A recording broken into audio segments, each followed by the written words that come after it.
Serangan Ukraina menembus 250 km masuk wilayah Rusia, tapi Moskow berhasil menjatuhkan drone Kiev.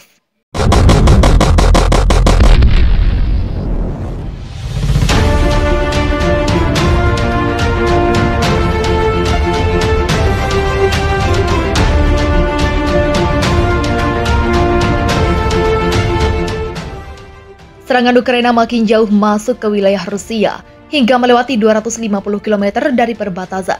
Namun pertahanan Moskow berhasil menangkis serangan Ukraina dengan menembak jatuh sebuah drone di kota Voronezh, Rabu pagi. Pihak berwenang di Kremlin menyebut kota Voronezh kini dalam kondisi siaga menghadapi serangan teroris. Kota Voronezh memiliki populasi lebih dari 1 juta orang dan merupakan pusat strategis utama. Sistem pertahanan udara mendeteksi dan berhasil menghancurkan UAV pengintai berukuran kecil di langit dekat Voronezh, tulis Gubernur Alexander Gusev di Telegram.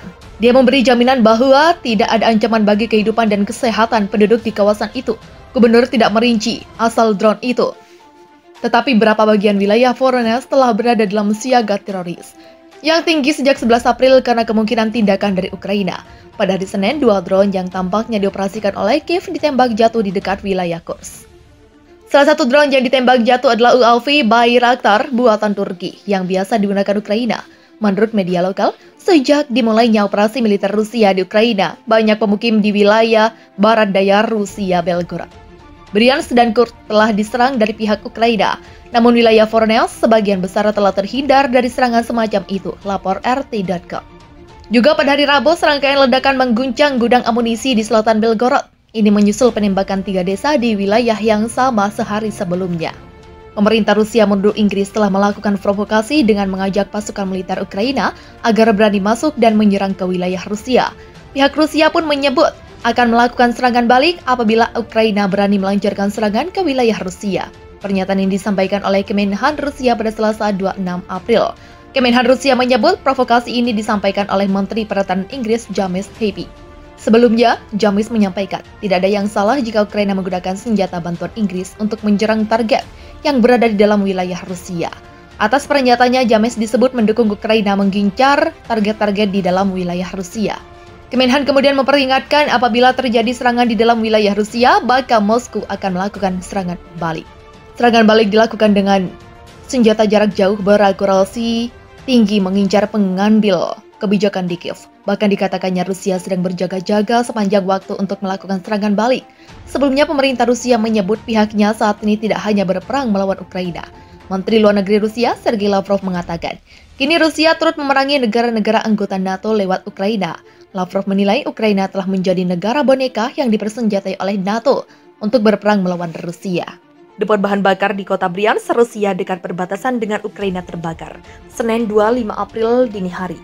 Kementerian Layanan Darurat Rusia menyebutkan sejauh ini belum ada indikasi kebakaran dipicu serangan Ukraina. Ini berbeda dengan serangan serupa pekan lalu. Rusia menuduh Ukraina melancarkan serangan yang mengincar pemukiman warga hingga melukai 7 orang. Serangan dilakukan menggunakan artileri maupun rudal yang ditembakkan dari helikopter. Bryansk merupakan kota pusat administrasi berjarak 154 km timur laut berbatasan Ukraina, yakni di wilayah Sumi dan Chernihiv. Kota itu juga berjarak sekitar 380 km dari Moskow. Seperti diberitakan, tentara Ukraina menyerang sebuah desa di Rusia dekat perbatasan kedua negara pada awal pekan lalu. Serangan terhadap desa Golovskina, Provinsi Belgorod, itu dikonfirmasi pejabat setempat. Sebelum itu Rusia juga menuduh Ukraina melakukan serangan helikopter ke depot bahan bakar serta desa-desa di Belgorod beberapa kali. Kebakaran besar dilaporkan Senin 25 April pagi di fasilitas penyimpanan minyak di kota Bryansk. Rusia, kantor berita Rusia melaporkan, mengutip Kementerian Layanan Darurat. Tidak ada detail lebih lanjut yang diberikan. Melansir dari Reuters, Bryansk terletak sekitar 380 km barat daya Moskow. Kota ini merupakan pusat administrasi wilayah Bryansk yang berbatasan dengan Ukraina. Pejabat Rusia pada hari Kamis 21 April mengatakan helikopter Ukraina menabrak bangunan tempat tinggal dan melukai 7 orang di wilayah Bryansk. Tidak ada indikasi segera kebakaran pada hari Senin 25 April di fasilitas penyimpanan minyak itu terkait dengan perang di Ukraina.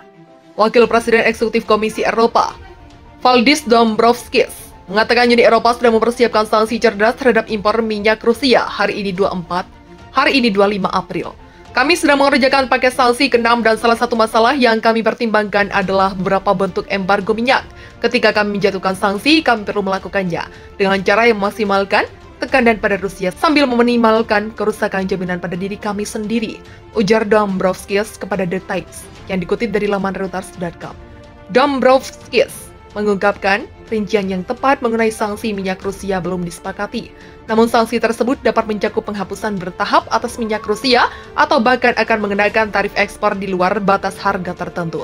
Rusia merupakan pemasok minyak terbesar di Eropa. Negara yang dipimpin Vladimir Putin menyediakan sekitar 26% minyak impor ke Uni Eropa pada tahun 2020. Uni Eropa mengatakan minyak adalah ekspor energi Rusia yang paling menguntungkan dan memblokir minyak Rusia akan membuat negara tersebut kehilangan aliran pendapat utama untuk mendanai pasukan militer mereka. Pada tahun 2020, minyak dan produk minyak menghasilkan lebih dari sepertiga mendapat pendapatan ekspor Rusia.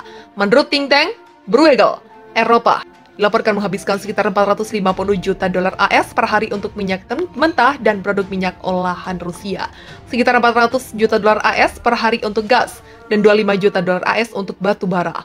Produsen minyak lainnya seperti Arab Saudi dan Uni Eropa. Produsen minyak lainnya seperti Arab Saudi dan Uni Emirat Arab jika dilihat secara teori, memiliki kapasitas cadangan yang cukup bagi Eropa untuk menggantikan minyak Rusia. Namun kelompok produsen OPEC Plus sejauh ini hanya berkomitmen untuk meningkatkan produksi secara bertahap. Walaupun Ukraina dan beberapa negara Uni Eropa termasuk Polandia dan Lituania menginginkan larangan minyak dan gas Rusia, namun negara UE lainnya seperti Jerman dan Hongaria menentang embargo minyak langsung. Seorang anggota tim Ukraina yang bernegosiasi dalam pembicaraan damai Rusia-Ukraina menyatakan gencatan senjata sementara dengan Rusia tidak berarti dan hanya akan mengarah pada eskalasi lebih lanjut dalam konflik militer yang sedang berlangsung antara Kiev dan Moskow. Kami tidak akan menyetujui Minsk 3 atau Budapest 2. Itu semua tidak ada gunanya, terang Mikhail Podolyak, penasihat Presiden Ukraina Volodymyr Zelensky dalam sebuah wawancara dengan RBK Ukraina pada Jumat 8 April. Dalam perspektif sejarah bahkan yang pendek, semua Minsk ini mengarah pada tragedi besar. Tak satu pun dari perjanjian ini akan bekerja tanpa mekanisme nyata untuk mencegah perang. Begitulah lanjutnya. Dia mengacu pada perjanjian Minsk yang ditandatangani pada 2014 dan 2015 dan dimaksudkan untuk mengakhiri perang di wilayah Donbas di Ukraina. Podolyak juga mengatakan bahwa Ukraina tidak tertarik pada gencatan senjata, sementara dengan Rusia, dan bahwa penting untuk melewati kondisi seperti itu yang tidak akan memungkinkan Rusia untuk berpikir menyerang Ukraina atau melintas perbatasannya, dengan alasan bahwa setiap gencatan senjata sementara akan merangsang Rusia untuk mengambil tindakan bermusuhan lebih lanjut. Mengomentari pembicaraan damai, dia berpendapat bahwa situasinya telah berubah karena orang-orang Ukraina sekarang jauh lebih negatif dalam hal kemungkinan negosiasi dengan Rusia. Namun demikian Podolyak yang bersikeras bahwa dunia Rusia adalah dunia kematian dan di luar peradaban manusia, mengklaim bahwa Kiev percaya bahwa pembicaraan harus dilanjutkan karena dapat mengarah pada pembentukan koridor kemanusiaan dan pertukaran tawanan perang. Putaran terakhir negosiasi antara Moskow dan Kiev diadakan pekan lalu di Istanbul, Turki. Moskow mengatakan bahwa Kiev dengan sengaja gagal melaksanakan kewajiban mereka berdasarkan perjanjian dan melanjutkan kampanye militer mereka terhadap wilayah Lugansk dan Donetsk yang memisahkan diri selama 8 tahun.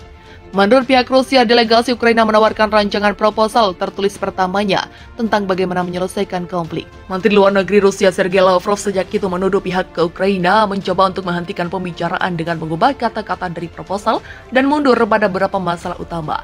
Dia mengatakan pada hari Kamis bahwa proposal yang dikirim oleh pihak Ukraina minggu ini gagal, menyebutkan bahwa jaminan keamanan yang ingin diperoleh Kiev dari kekuatan dunia terkemuka tidak mencakup Crimea.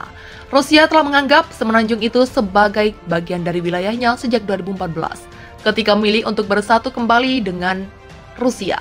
Sementara itu, juru bicara Kremlin Dmitry Peskov mengatakan kepada Sky News pada Kamis 7 April bahwa Moskow berharap serangan militer di Ukraina akan berakhir dalam waktu dekat, mungkin dalam beberapa hari mendatang, baik melalui militer Rusia mencapai tujuannya atau finalisasi kesepakatan antara dua negara.